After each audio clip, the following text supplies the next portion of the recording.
কুকুরকে যে আঘাতটা করেছে, কুকুরকে যেভাবে জীবন্ত খাওয়ার ব্যবস্থা করে দিয়েছে, সে কারণে কিন্তু আসলেও আপনারা দেখতে পাচ্ছেন সোশ্যাল মিডিয়াতে আলোচনার ঝড় হয়ে গেছে।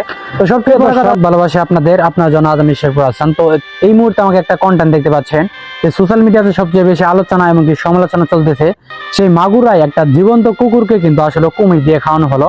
তার বিষয়টা অবশ্যই জানার পর তীব্র নিন্দা জানাচ্ছি, কারণ মানুষ হয়ে আমরা মানুষ হবো কবে, এটাই হচ্ছে মেন উদ্দেশ্য। কারণ মানুষ হয়ে আমরা কিন্তু এখনো মানুষ হতে পারলাম না। কারণ দেখেন, কুকুরটাকে বেঁধে রেখে সে কুমিরকে কিন্তু খাওয়াচ্ছিল, তাকে নাকি এখন এরেস্ট পর্যন্ত করা হয়েছে। কারণ আসলে জীবন্ত একটা কুকুরের প্রতি মানুষের ভালোবাসার সহানুভূতি ছিল বলেই তো এরকম মানে তীব্র প্রতিবাদ অবশ্যই জানানো যাচ্ছে। তো আপনারা যারা আমার কন্টেন্টগুলো দেখেন, ভিডিও দেখেন সোশ্যাল মিডিয়াতে, প্রতিনিয়ত আমি আপনার সঙ্গে শেয়ার করতে চাই, কারণ কিছু তথ্য, কিছু ঘটনার সম্পর্কে কিন্তু অবশ্যই আমি তুলে ধরতে চাই। কারণ কুকুরটাকে যে এইভাবে অপমানিত বা এইভাবে যে জীবন্ত খাওয়ানোর ব্যবস্থা করে দিয়েছিল, অন্য একটা প্রাণীকে খাবারের মানে স্থান তৈরি করে দিয়েছিল, তার জন্য কিন্তু আসলে শাস্তি প্রয়োগ করতে আমি বলতেছি বাংলাদেশের সরকারকে। কারণ এরকম কিছু কার্যকলাপের কারণে কিন্তু দেশে কিন্তু আসলে নানান সমস্যা হয়, প্রাণীদের প্রতি কিন্তু ভালোবাসা দিন দিন হারিয়ে যায়। তো আমরা চাই যেন ভালো কিছু হোক, বাংলাদেশে ভালো কিছু করতে চাই।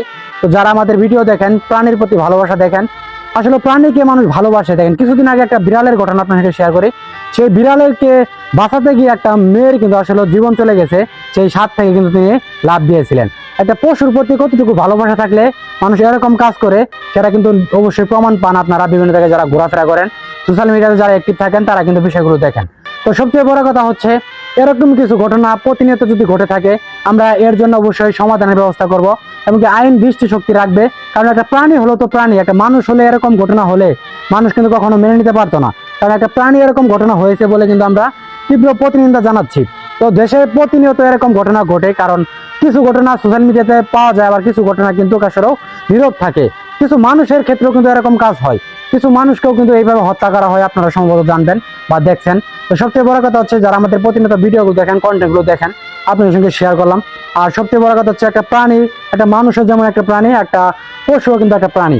একটা পশুর কিন্তু প্রতিবাদ করার জন্য কিন্তু কোনো পশু থাকবে না, কিন্তু থাকে কিছু জঙ্গলে ভয়ঙ্কর কিছু সিংহ বা বিভিন্ন প্রাণী, কিন্তু দেখবেন একটা প্রাণীকে যখন আঘাত করবো, সেই প্রাণীর টিম কিন্তু চলে আসে। ঠিক তেমনি কুকুরকে যে আঘাতটা করেছে, কুকুরকে যেভাবে জীবন্ত খাওয়ার ব্যবস্থা করে দিয়েছে, সে কারণে কিন্তু আসলেও আপনারা দেখতে পাচ্ছেন সোশ্যাল মিডিয়াতে আলোচনার ঝড় হয়ে গেছে।